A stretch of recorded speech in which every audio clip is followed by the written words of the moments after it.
sabit dengan hadis yang sahih cerita tentang 30 orang tersebut. Saya ringkaskan kepada tuan-tuan.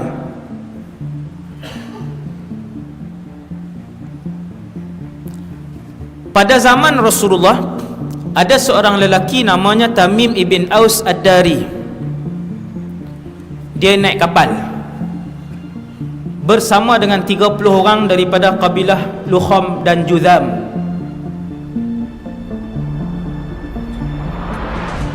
Ni cerita ni di negara mana tuan?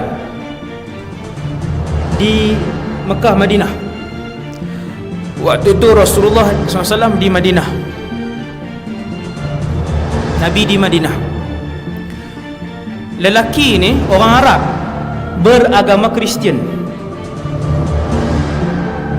Dia dengan kawan-kawan dia 30 orang, mereka naik kapal. Pergi ke mana tidak diperincikan. Hadis ni tuan, ni hadis sahih riwayat Imam Muslim. Kata Tamim, waktu kami sampai di tengah-tengah laut, kami dipukul oleh ombak yang kuat, oleh laut yang kuat, sehingga kami hilang arah tuju, sampai tak tahu pergi ke mana. Selama 30 hari, sebulan duduk di tengah lautan. Akhirnya kami sampai di sebuah pulau yang kami pun tak tahu pulau itu di mana. Kata Tamim yang cerita ni, dia pun bawa turun bot, perahu, sampan. Kapal besar, bot turun yang kecil itulah, sampan tu, bot. Maka kami pun bergerak ke pulau tu untuk berehat, minum, cari air bersih dan sebagainya. Waktu kami tengah berehat-rehat, hadis ni panjang kan? Hadis ni panjang, saya tak baca hadis tu, saya terus terjemah secara mafhum. Kami pun tengah berehat-rehat di pulau tu, tiba-tiba keluar seekor binatang yang pelik.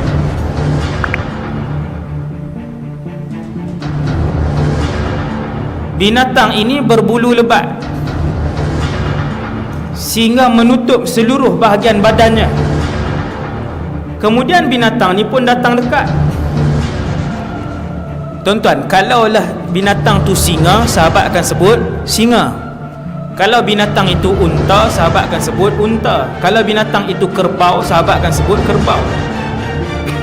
Sebab binatang-binatang buas ini boleh dilihat di bumi Madinah pada zaman itu. Madinah pada zaman Rasulullah bukan macam hari ini tuan-tuan.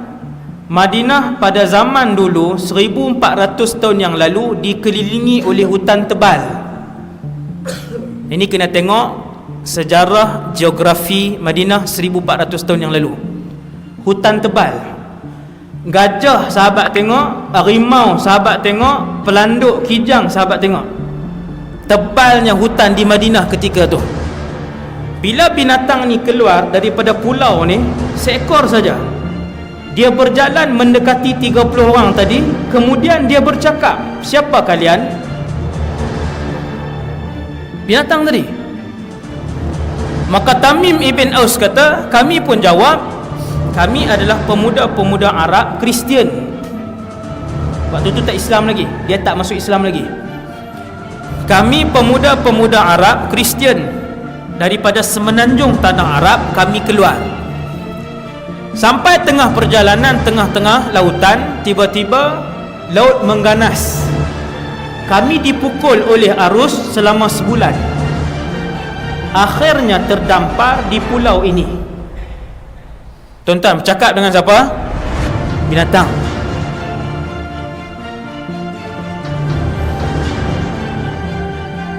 Kemudian Tamim pun bertanya pada binatang tadi, "Siapa kamu?" Tuan-tuan turun, jumpa lembu. Lembu tu tegur kita, balik awal tak dengar ceramah kah?" Tuan-tuan nak bagi tahu kat dia sakit perut? Tak bagi tahu dah kat dia. Tekan minyak terus larilah. Berani orang Arab, tengoknya, orang Arab. Bila binatang tu tanya, "Kamu ni siapa?" Binatang bercakap. Hadis sahih. 30 orang ni siap jawab lagi. Jawab. Dia tanya pula, kamu ni apa? Binatang tu jawab, ana al-jassasah. Jangan buat nama anak pula. Jassasah, nama tak elok. Ada ulama kata itu iblis. Ada ulama sebut jassasah tu ialah iblis. Dia berupa jadi binatang huduh tu. Satu pandangan. Anal jassasah. 30 orang ni tanya, jassasah tu apa? Dia tak jawab. Dia kata, di tengah-tengah pulau ada satu orang.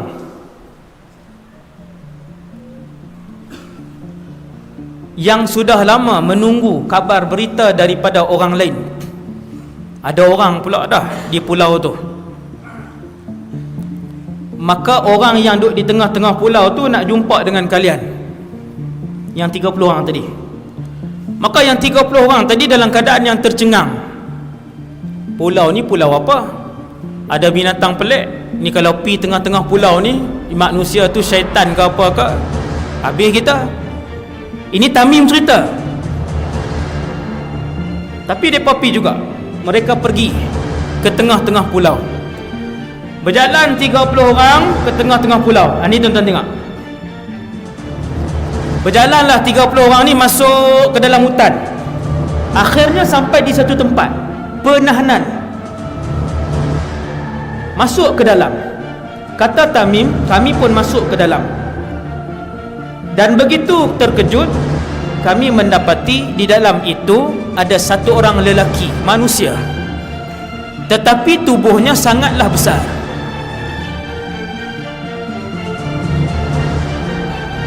Satu orang lelaki, tubuhnya sangat besar. Dia bersandar ke dinding gua itu dalam keadaan kedua-dua tangannya dan kedua-dua kakinya diikat dengan rantai. Diikat macam ni.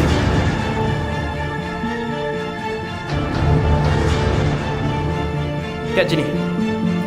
Ikat dengan satu rantai besi yang tak boleh bergerak. Kaki dia, kedua-dua pahanya dirapatkan ke dadanya macam tu. Rantai besi, tak boleh bergerak. Kaki macam tu. Kemudian lelaki yang berambut panjang itu, rambut panjang, kerinting yang sangat kerinting. Tuan-tuan boleh bayang, sangat kerinting, panjang. Lelaki itu bertanya kepada kami, man antum? Kamu semua ni siapa? Lelaki yang kena ikat tu tanya. Kami Arab, agama Nasrani, daripada semenanjung tanah Arab, naik kapal. Panjang cerita. Kemudian kami pun tanya kepada lelaki tadi, siapa kamu? Lelaki tadi dia tak jawab. Kemudian dia tanya beberapa soalan, 4 soalan. Kita dengar soalan dia. Hadis ni hadis sahih. Soalan pertama lelaki ni tanya, kamu semua tahu tak tentang Tasik Tabariyah? Yang ramai-ramai ni jawab tahu. Macam mana keadaan Tasik itu? Mereka ni jawab, yang 30 orang ni jawab, oh airnya masih banyak. Orang menggunakan air di Tasik itu. Lelaki yang kena ikat ni jawab, tuan-tuan. Lelaki ni kata, satu hari apabila kamu tengok Tasik itu hampir kekeringan, maka ketika itu aku akan keluar. The Sea of Galilee used to be just by the edge of the grass that you see here. It's like a bank. You don't put money in the bank and you're just taking out your money all the time. You go bankruptcy. We don't want to go bankruptcy. We want to have a nice lake like as the old. Dia tanya soalan yang kedua. Laki yang diikat tu tanya, bagaimana keadaan ladang Baisan, Nakhlu Baisan? 30 orang ni jawab, ladang tu masih berbuah, kurmanya banyak. Laki yang kena ikat tu kata, satu hari ladang itu tidak akan lagi mengeluarkan buah. Nampak ah? 2, 3. Laki yang kena ikat tu tanya, bagaimana keadaan mata air Zuhar? Mereka ni jawab, mata air Zughar airnya banyak. Dia kata satu hari mata air itu akan kering. Soalan yang keempat dan yang terakhir, lelaki ni dia tanya, apakah Nabi yang tak pandai membaca dan menulis telah pun diutuskan? Nampak tuan? Maka Arab yang 30 orang, pemuda-pemuda Arab yang 30 orang ni pun jawab, ya, Nabi itu telah pun keluar, telah pun diutuskan oleh Allah, dan dia telah pun berhijrah daripada Mekah ke Yathrib, Madinah. Adakah dia berperang dan dia diperangi? Pemuda-pemuda ni jawab, ya, Nabi itu diperangi. Adakah dia menang? Dia pun jawab, ya, setiap kali peperangan dia menang. Maka lelaki itu pun kata, alangkah beruntungnya siapa yang ikut Nabi, yang lelaki yang Nabi itu. Sesungguhnya, kata lelaki tadi, hanya kalian sahaja yang diizinkan oleh Allah untuk sampai ke pulau ini, dan aku yang diikat ini ialah Al-Masih Ad-Dajjal.